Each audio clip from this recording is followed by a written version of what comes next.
केंद्रीय गृह मंत्री अमित शाह के वीडियो से छेड़छाड़ कर वायरल करने के मामले में मुख्यमंत्री विष्णुदेव साय ने कहा कि कांग्रेस झूठ बोलने वाली पार्टी है और अब वह मुद्दा विहीन हो चुकी है, इसीलिए तरह तरह के हथकंडे अपना रही है।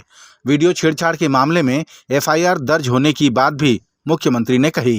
और झूठ बोलने में कांग्रेसी बहुत माहिर है।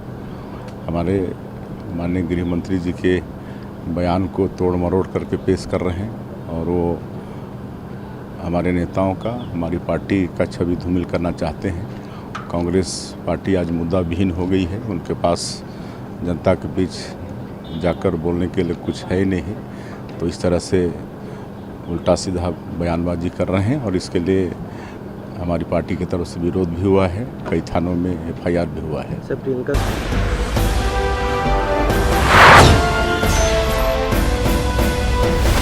बस्तर के अबूझमाड़ क्षेत्र में एक बार फिर पुलिस को नक्सलियों को मार गिराने में सफलता हासिल हुई है। प्राप्त जानकारी के अनुसार नारायणपुर और कांकेर की सीमा से लगे अबूझमाड़ क्षेत्र में पुलिस के जवानों की नक्सलियों से मुठभेड़ हुई, जिसमें सर्चिंग के दौरान 9 नक्सलियों के शव बरामद हुए, जिनमें 3 महिला माओवादी के शव भी शामिल हैं।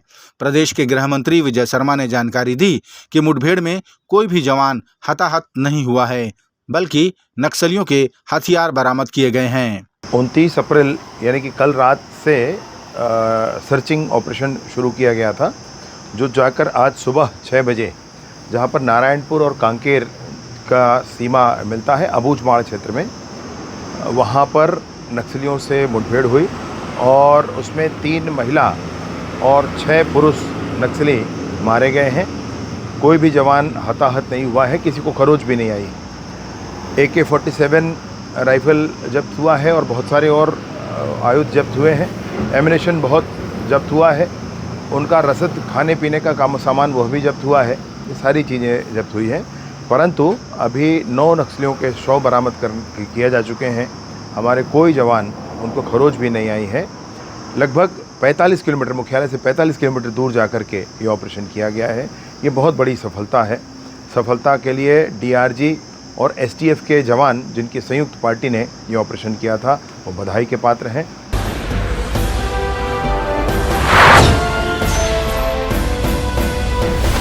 छत्तीसगढ़ कांग्रेस ने अपनी सरकार के समय 1 मई को मजदूर दिवस के दिन बोरेबासी दिवस मनाने की शुरुआत की थी, ताकि मजदूरों के भोजन बोरेबासी का सम्मान हो। इसके लिए बाकायदा तत्कालीन मुख्यमंत्री भूपेश बघेल के नेतृत्व में कार्यक्रम आयोजित हुए थे। साथ ही बड़े बड़े अफसरों ने भी अपनी बोरेबासी खाते हुए फोटो और वीडियो सोशल मीडिया पर अपलोड की थी। कल 1 मई है, लेकिन वर्तमान की भाजपा सरकार बोरेबासी दिवस नहीं मनाएगी, बल्कि मुख्यमंत्री उस दिन राजधानी रायपुर के गांधी चौक में मजदूरों के बीच पहुंचकर उनका सम्मान करेंगे। इधर कांग्रेस अपनी शुरू की गई परंपरा के अनुसार बोरेबासी दिवस मनाएगी। इसके लिए प्रदेश अध्यक्ष ने पार्टी स्तर पर पत्र जारी करके सभी कार्यकर्ताओं और पदाधिकारियों से बोरेबासी दिवस मनाने की अपील की है।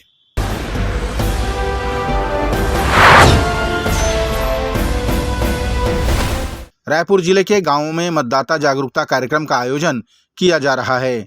ग्राम पंचायत के सरपंच द्वारा गांव के विभिन्न स्थानों पर LED के माध्यम से वोट के महत्व और मतदान की आवश्यकता के बारे में ग्रामीणों को विस्तार से समझाया गया। इस मौके पर ग्रामवासी भी बड़ी संख्या में एकत्रित होकर अपने मताधिकार के महत्व को समझें और मतदान करने की शपथ ली। आरंग विकासखंड के ग्राम सिवनी में आयोजित मतदाता जागरूकता अभियान के अंतर्गत गाड़ी में LED के माध्यम से निर्वाचन आयोग द्वारा बनाई गई वीडियो का डिस्प्ले कर ग्रामीणों को वोट डालने की अपील की गई। आज हमारे गांव में जो मतदाता जागरूकता का कार्यक्रम हुआ, उसमें हमारे गांव के सभी नागरिकगण बढ़ चढ़ के हिस्सा लिया है और बहुत ही सुंदर बढ़िया कार्यक्रम रहा है।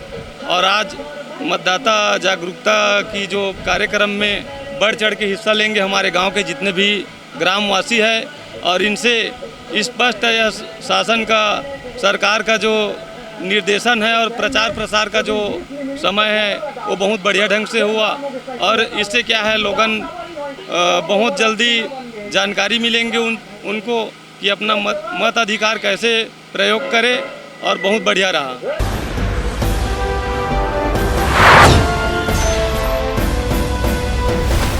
लोकसभा चुनाव के मद्देनजर रायपुर पुलिस द्वारा चेकिंग अभियान सतत जारी है।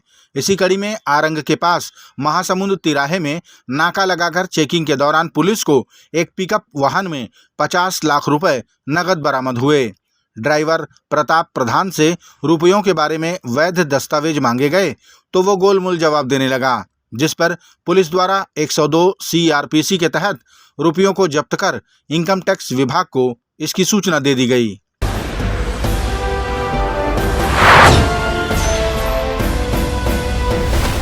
आज मुख्यमंत्री विष्णुदेव साय ने अपनी चुनावी रैली की कड़ी में जांजगीर चांपा के पामगढ़ में एक चुनावी सभा को संबोधित किया। यहां उनके साथ गृह मंत्री विजय शर्मा, पूर्व विधानसभा अध्यक्ष गौरीशंकर अग्रवाल समेत भाजपा के उम्मीदवार उपस्थित रहे। जनसमूह को संबोधित करते हुए प्रदेश के गृह मंत्री विजय शर्मा ने कहा कि कांग्रेस द्वारा राम मंदिर से लेकर संविधान और लोकतंत्र के बारे में भ्रम फैलाया जा रहा है, लेकिन कांग्रेस जो भी कह रही है वो गलत कह रही है। ये तो कहत रह गया है कोर्ट में कि राम कोई रहबे नहीं करे से, वो तो काल्पनिक आवा है, काल्पनिक ऐसे कही के कोर्ट में हलफनामा देने वाला ये कांग्रेस पार्टी आपला अच्छा से ध्यान हो है। मैं आपला निवेदन पूर्वक कहना चाहता हूं, भ्रम फैलाए जाते थे दीदी कि सुप्रीम कोर्ट के ऑर्डर से राम मंदिर बना थे। अरे सुप्रीम कोर्ट तो जगह के फैसला कर रही इसकी एक आखिर जगह है, वो जगह में राम मंदिर बनी तेखर फैसला कोनो करैया आवे तो माननीय नरेंद्र मोदी जी आवे। मुख्यमंत्री विष्णुदेव साय ने मंच से कहा कि हमारे देश के प्रधानमंत्री की सोच है कि विकसित देशों की कड़ी में सबसे पहले भारत देश को खड़ा करना है और विश्व गुरु बनाना है। ये सब तभी संभव हो पाएगा जब आप भारतीय जनता पार्टी को वोट देकर मोदी जी को फिर से प्रधानमंत्री बनाएंगे।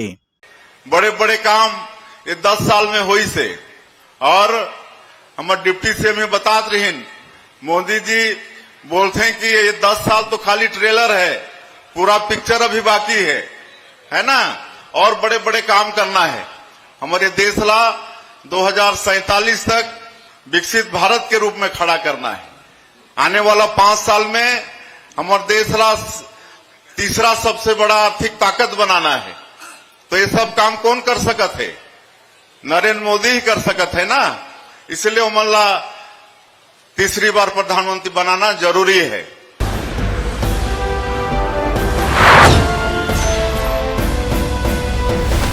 कांग्रेस द्वारा लगातार भाजपा के सत्ता में आने के बाद संविधान बदलने और आरक्षण खत्म किए जाने वाले बयान दिए जा रहे हैं, जिस पर भारतीय जनता पार्टी ने कहा कि कांग्रेस देश भर में भ्रम फैला रही है और अफवाहों का बाजार गर्म कर रही है। छत्तीसगढ़ भारतीय जनता पार्टी के महामंत्री संजय श्रीवास्तव ने आज मीडिया से कहा कि न संविधान खतरे में है न ही लोकतंत्र खतरे में है। अगर कोई खतरे में है तो वो इंडिया गठबंधन है। लेकिन बार बार संविधान का डर कि बीजेपी यदि आती है तो संविधान को बदल देगी। संविधान बदलने का मिथ्या प्रचार लगातार चल रहा है। ये बहुत बड़े दुर्भाग्य की बात है कि संविधान बदल देगी, लोकतंत्र खतरे में है। मैं आपके सामने बहुत स्पष्ट तौर पर यह कहूंगा कि न तो लोकतंत्र खतरे में है न संविधान खतरे में है, बल्कि कांग्रेस का जो ईडी गठबंधन है, इंडी गठबंधन जो है वो खतरे में है, उसका अस्तित्व खतरे में है।